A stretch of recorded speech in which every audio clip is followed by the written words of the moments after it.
Hey everyone, welcome back to my channel. If you're new here, my name's Emily. Today I'm going to do my first official book haul of 2024.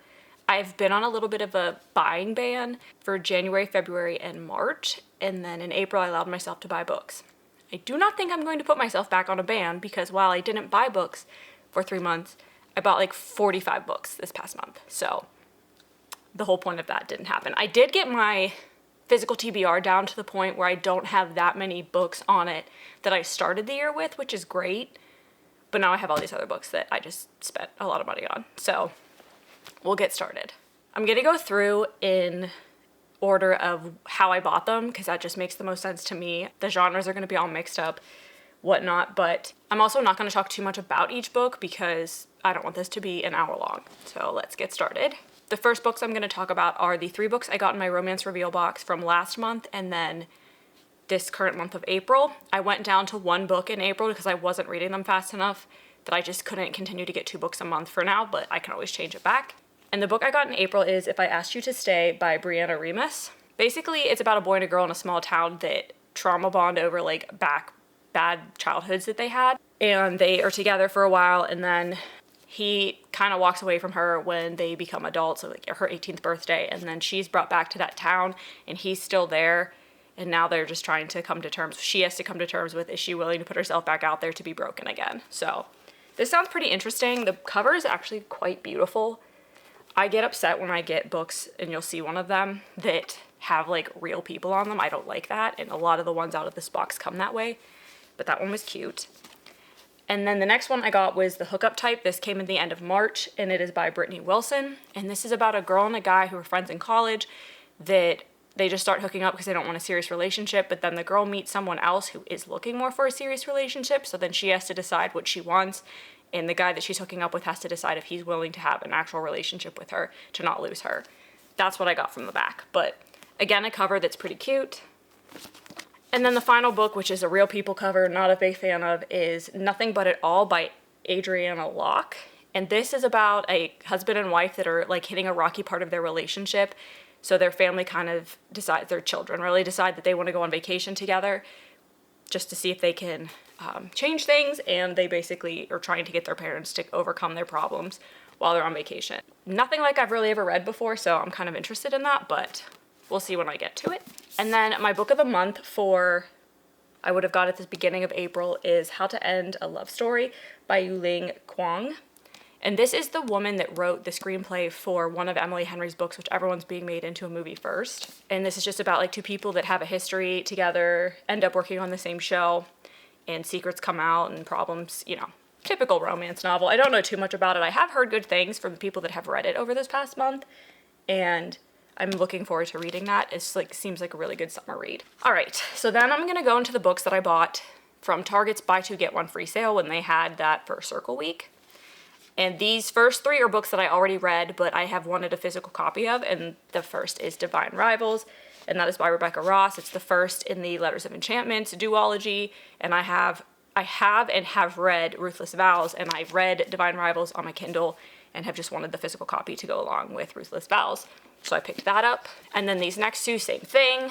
I have Crescent City, House of Earth and Blood, and Crescent City, House of Sky and Breath. I already own and have read Flame and Shadow, and I read these again on my Kindle, but I wanted the physical copies.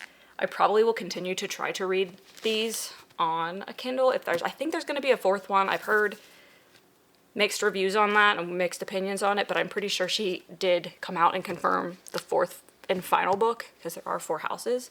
So finally happy to have those on my shelf because I think those books are absolutely stunning. Now on to the pile where I lost control during the Target sale.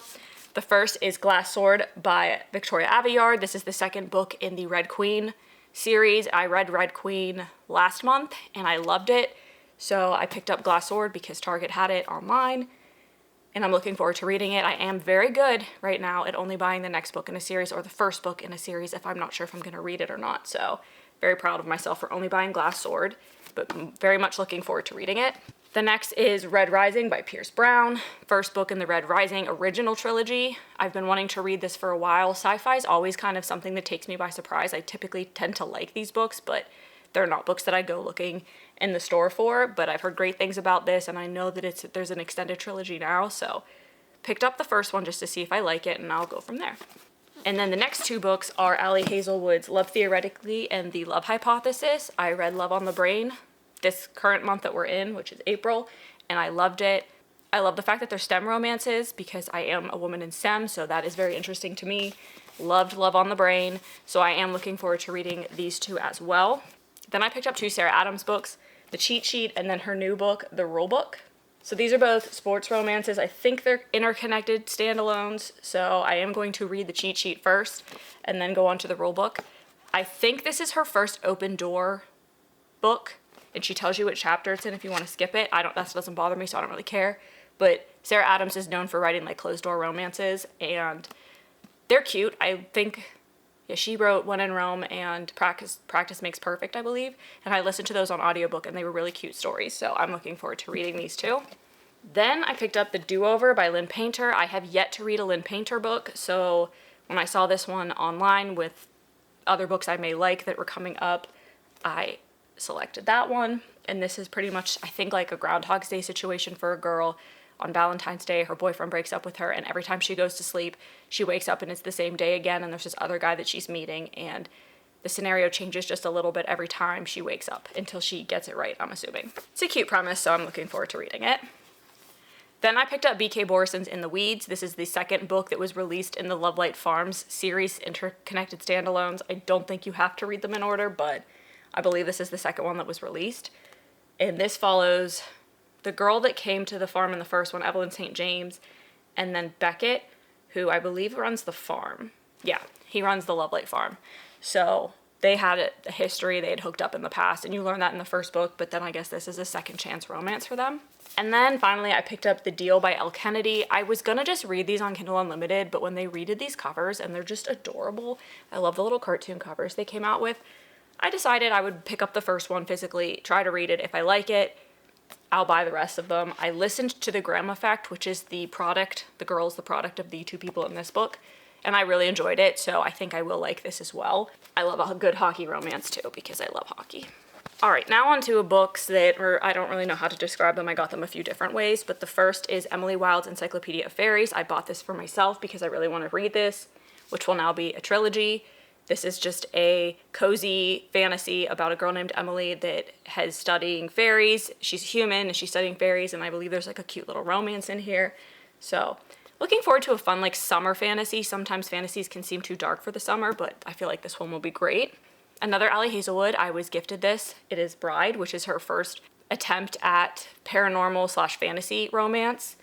And I've heard this is a little bit of Omegaverse. That doesn't really bother me. I listened to The Fake Mate and I enjoyed that book. It was a little weird, but I still enjoyed it. So looking forward to this. I believe it's a standalone right now. I don't know if it's going to end up being part of a series, but also was gifted this, which is Magnolia Park's Long Way Home. It's the third book in the Magnolia Parks universe, the second book that follows BJ and Magnolia by Jessa Hastings. And while these books are so toxic and I can't decide if I really like them or if I just love that I'm like getting tea on people, doesn't matter, but I've enjoyed them enough that I did want to continue the series. I think I'm more of a Daisy Hates girl based on the first two books, but we'll see if this one changes my mind. I was also gifted Emily Wilde's Map of the Other Lands, which is the second book in this soon-to-be trilogy, and I guess it just continues her story. I don't know much about it because I don't know what happens in the first one.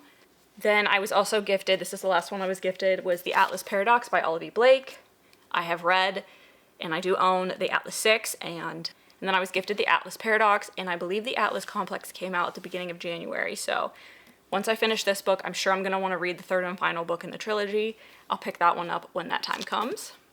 In these next 5 books I picked up at Alli's, because I stopped there one day after work, just to see, because I hadn't been there in a few months, what they had. And the first one I picked up was Gwendy's Final Task, which is a Stephen King / Richard Kismar, I don't know if that's how you say his name, novel. There are like 2 novellas, I believe, that precede this, but you don't have to read them, to my knowledge, to understand this.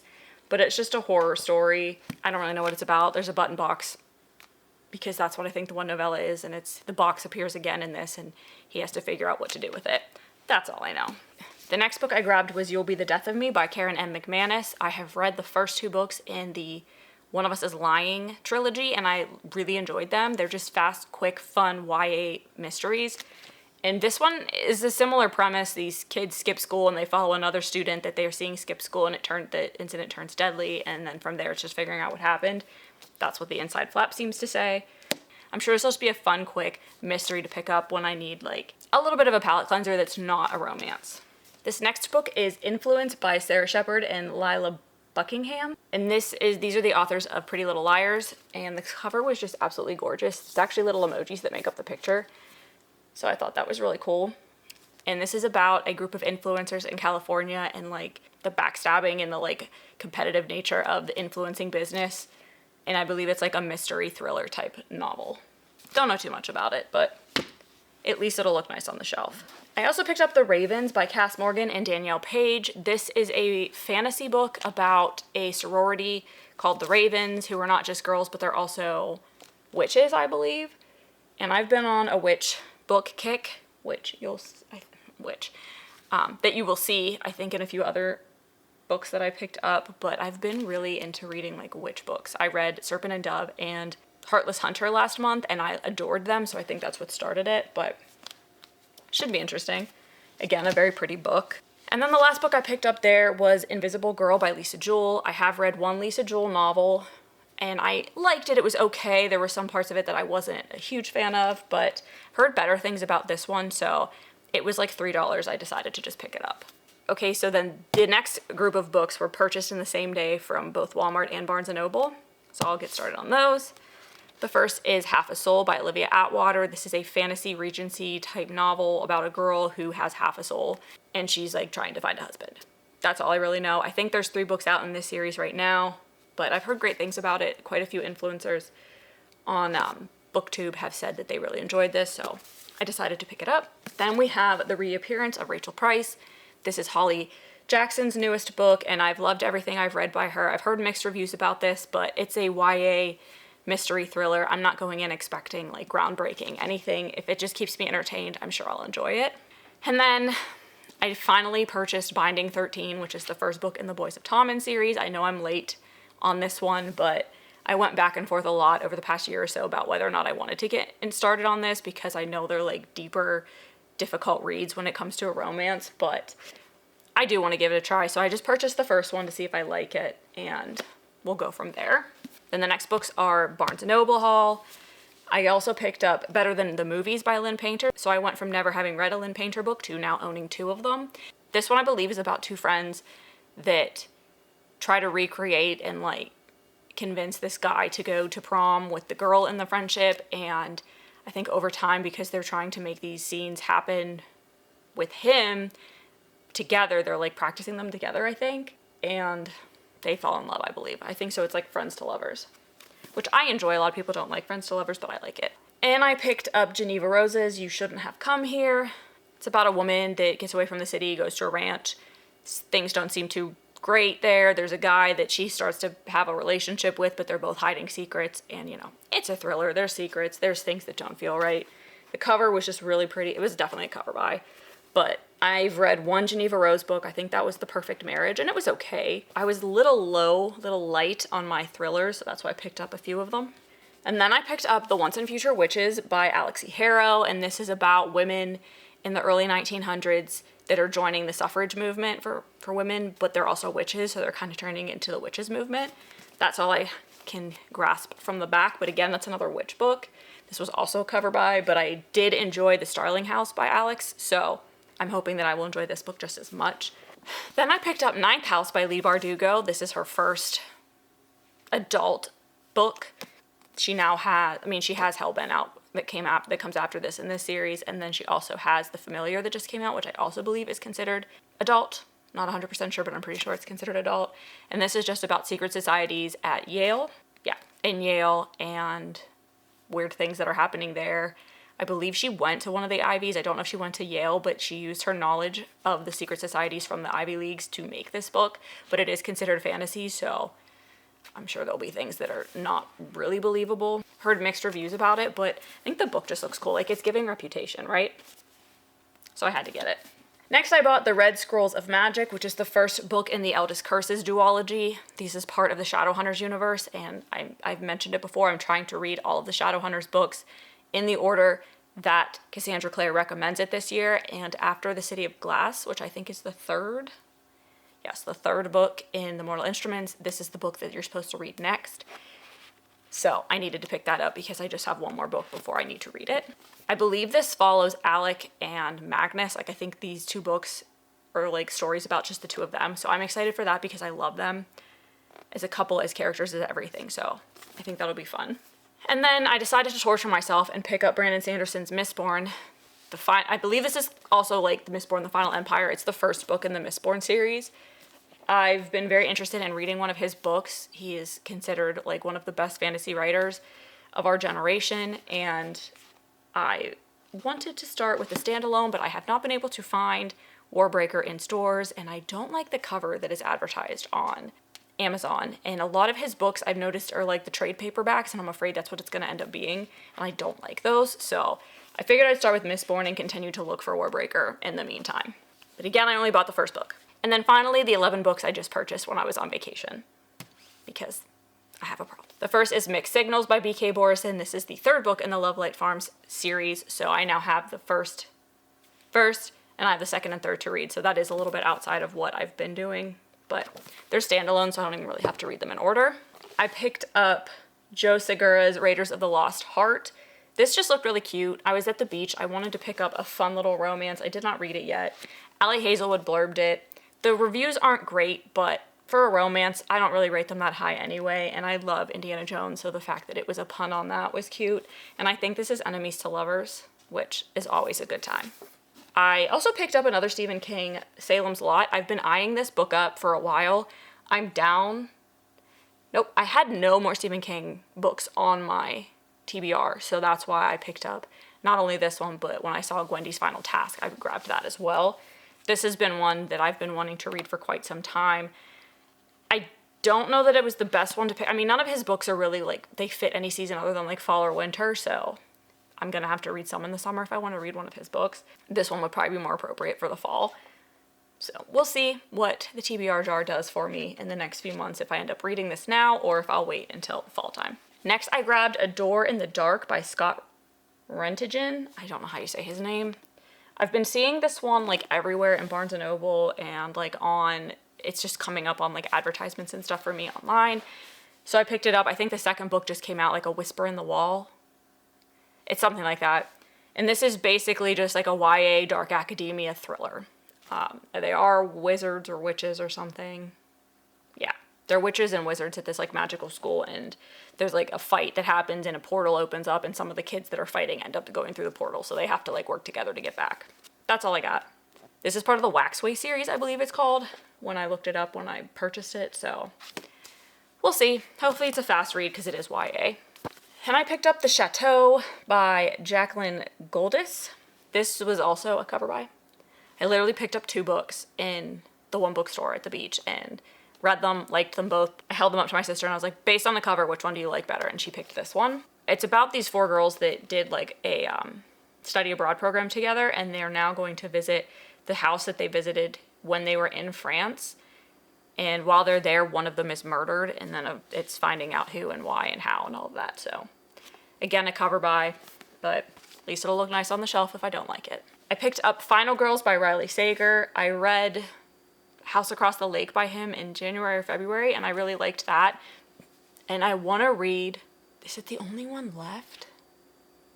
The one that's like based on Lizzie Borden. I want to read that one, but it's not in paperback yet, and I do not want to buy it in hardback, so I picked this one up instead. And Final Girls refers to the final girls left in a horror movie, the ones that survive. And basically, there's a group of these girls that get together, and one of them gets killed. This other girl's trying to figure out like what happened before that past comes back to haunt her. The next book is The Lost Book of Eleanor Dare, and this is by Kimberly Brock. For those of you that don't know, the Dare family was one of the first families that settled in the United States on like Roanoke Island. And Virginia Dare, I want to say, was the first like English child born in the US that on record. And this is about her descendants and this book that she had. This takes place in like World War II. This is a historical fiction, but there's just this like book that has all these secrets in it, this diary, this book, whatever. And I think it's just unraveling that. I am very fascinated by the whole like Roanoke Island situation and what happened to those people. So the Dare family has been something that has fascinated me. And I know there are still known descendants of them in the US. So this is fiction though, but I thought it was appropriate because we do Vacation in the Outer Banks, which is connected to Roanoke. So then I picked up Renegades by Marissa Meyer. This is the first book in the Renegades trilogy. I've been eyeing this one up again for quite a few months. It is like a sci-fi YA superhero kind of book, and I'm looking forward to giving this series a try. I did only want to buy the first book in that series because I tried to read one other Marissa Meyer book. It was Heartless, which is like the Queen of Hearts from Alice in Wonderland. It's like a retelling, or it's like her origin story kind of thing. So I did not like that book. I actually DNF'd it. It's the only book I've DNF'd this year. So I was a little worried to pick up any more of her books, but I've heard such good things about Renegades that I just had to give it a go. Then I picked up Belladonna by Adeline Grace. Again, I know I'm late to the game on this. I've heard good things about Belladonna, not such great things about Foxglove, and I think Wisteria is the third book that's coming out in this series. So I figured I'd give this one a try. If I really like it, I may try Foxglove, but we'll see. I may just treat it as a standalone. But the covers themselves are just gorgeous, so do I want to have all three? Maybe. And then the last two books are actually an exception to my rule as well. I picked up King of Scars and Rule of Wolves by Leigh Bardugo. These are the two books in the King of Scars duology, which come after the Shadow and Bone trilogy, and I'm going to be reading them after the Six of Crows duology because I only have Crooked Kingdom left to read, and I will be reading that like this weekend, so then I can throw these on my TBR, well, at least King of Scars on my TBR. They follow Zoya, was that who it followed? Yeah, Zoya and Nikolai, who are they are very large characters towards the end of the Shadow and Bone trilogy, and they are Grisha. So this will be a little more Grisha centered than what I think Six of Crows duology was, which I really enjoyed Six of Crows. I think Crooked Kingdom could be a 5-star read for me, but I am excited to deal more with the Grisha in these two books and see if any of our like Shadow and Bone characters come back a little bit in these books as well. All right, so that is it. Let me do a quick count to see how many books that was. 46 books. So I am not putting myself on a book buying ban again because it won't matter. I'll just buy all the books that I would have bought over those months in 1 month.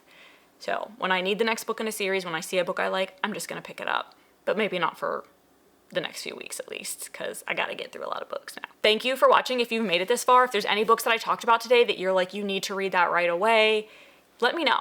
I will try to prioritize what you guys think I should read next. If there's anything that's here that you want to see me do in a reading vlog, I will try to prioritize that as well. But just let me know in the comments, and I'll see you all hopefully in the next video.